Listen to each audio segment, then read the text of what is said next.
In this video, I'll show you how to follow someone on Facebook so you can see their public posts and updates in your feed.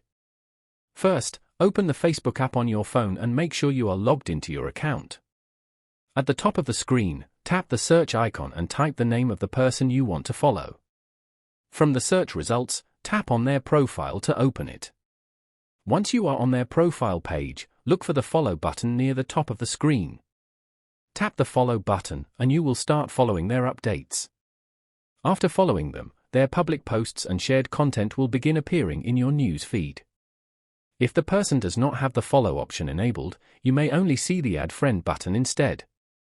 In that case, you can send them a friend request if you want to connect with them. You can also manage your following preferences later by visiting their profile again and adjusting the following settings.